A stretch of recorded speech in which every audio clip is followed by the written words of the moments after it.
Hey, what's up guys? So I wanted to make a super quick video. I usually don't do videos that are kind of talking about a product negatively, but I had something happen with a new recorder that I just got. So this is the Zoom F2-BT, and I actually just bought this and I was doing actual review on it. I was going to be doing an unboxing and a review, and I'm actually using it right now because I want to show you what's wrong, but I noticed something, a really big flaw with this.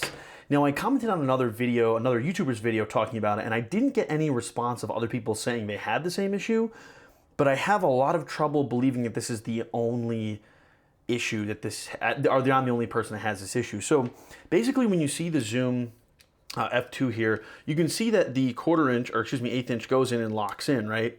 Now, typically on like a Tascam, right, this is the DR10L, which I normally use, and I also did try this mic. You plug it in, right, and you screw it on, and there's no flex. And even if there is, there's no sound or popping or anything like that, right?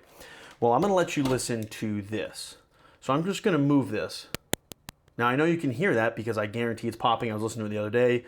Basically, this thing, even when it is completely locked in as tight as it can be, there must be some type of flex in here, which is allowing the eighth inch jack to actually move in and out and pop in and out.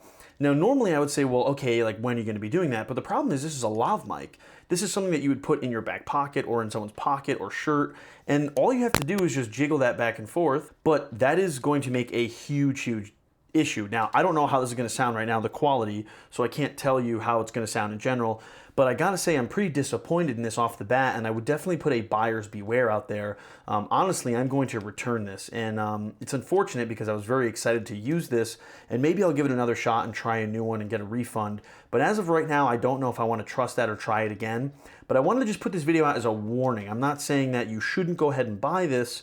I'm just saying I want to warn the viewers out there that this happened. I want to be real and obviously be transparent about these kind of things when it does happen. So if you are looking into the Zoom F2-BT, I would really recommend thinking twice about buying it, or at least check into this and at least make sure you have a good return policy if possible. So anyway, guys, thanks for watching this video. I'm going to keep you updated on this if anything changes, but thanks for watching as always, and I'll catch you guys later.